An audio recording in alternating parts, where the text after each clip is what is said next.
একটা মজার ঘটনা, যেটা মনোযোগ সহকারে শুনলে আপনার জীবন হয়তো পরিবর্তন হতে পারে। ভাবলাম যে আপনাদের সাথে শেয়ার করি। রাসূল সাল্লাল্লাহু আলাইহি ওয়াসাল্লাম একদিন বাইরে থেকে আসলেন, এসে আমাদের আয়েশা সিদ্দিকা রাদিয়াল্লাহু তাআলা আনহাকে বললেন যে, আয়েশা, তুমি আজকে আমার কাছে যা চাইবা আমি তোমাকে তাই দিব। তিনি ভাবতে লাগলেন যে রাসূল সাল্লাল্লাহু আলাইহি ওয়াসাল্লামের কাছে কি চাওয়া যায়, সংক্ষেপে বলতেছি। আবার এটাও ভাবতেছেন যে আমি না জানি এমন কিছু জিনিস চেয়ে বসি, এমন কোনো কিছু কথা বলি যাতে রাসূল সাল্লাল্লাহু আলাইহি ওয়াসাল্লাম কষ্ট পায়। তিনি বললেন যে, ইয়া রাসূলুল্লাহ, আমি কি কারো হেল্প নিতে পারি? বললেন যে, হ্যাঁ, নিতে পারো। আমাদের আয়েশা সিদ্দিকা রাদিয়াল্লাহু তাআলা আনহা অনুমতি নিয়ে বাবার কাছে চলে গেলেন, আবু বকর সিদ্দিক রাদিয়াল্লাহু তাআলা আনহুর কাছে।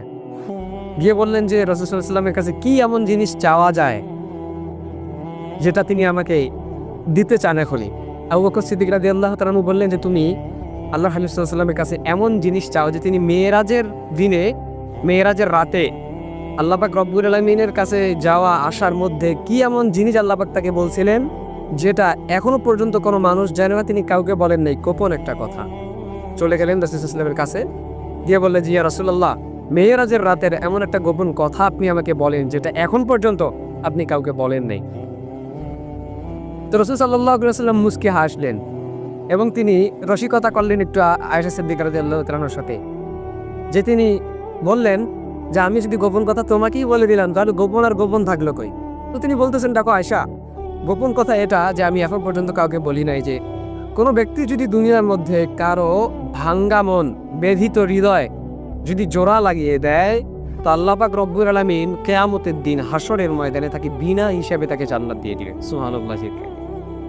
তো তিনি আবু বকর সিদ্দিক রাদিয়াল্লাহু তাআলা কিন্তু ওয়াদা নিয়েছিলেন যে, আয়েশা, তুমি কথাটা শুনেই তুমি আমার কাছে এসে বলবা।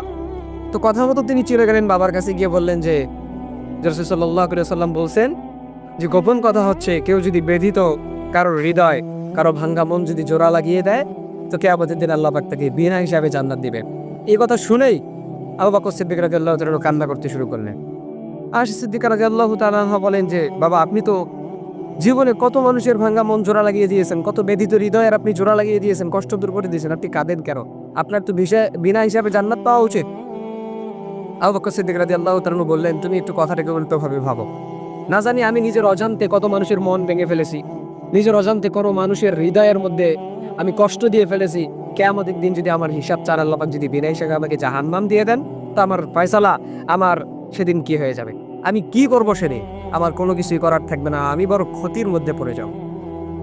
তো এই জন্য আল্লাহর হাবিব সাল্লাল্লাহু আলাইহি ওয়াসাল্লাম বলতেছেন, দুনিয়ার মধ্যে তোমরা কারো মন নিয়ে খেলা করিও না, মানুষের মন ভাঙিও না, হৃদয়ের ব্যথা তাকে নিয়ে আরো রসিকতা করিও না।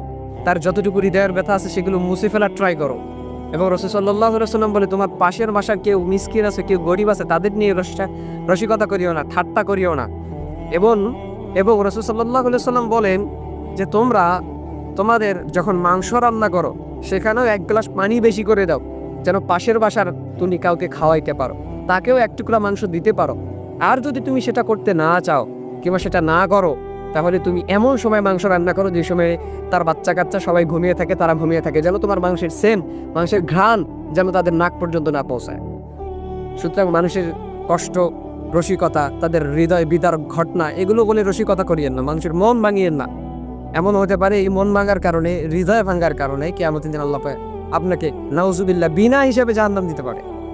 কিন্তু আপনি যদি মানুষের মনগুলোকে জোড়া লাগিয়ে দেন, মানুষের ব্যথিত হৃদয়কে যদি আপনি কষ্ট থেকে মুক্ত করে দেন, তাদেরকে নিয়ে যদি আপনি রসিকতা না করেন, হাসি ঠাট্টা না করেন, এমন হতে পারে কিয়ামতের দিন আল্লাহ পাকের সুসংবাদ আপনাকে বিনা হিসাবে জান্নাত আল্লাহ পাক দিতে পারে।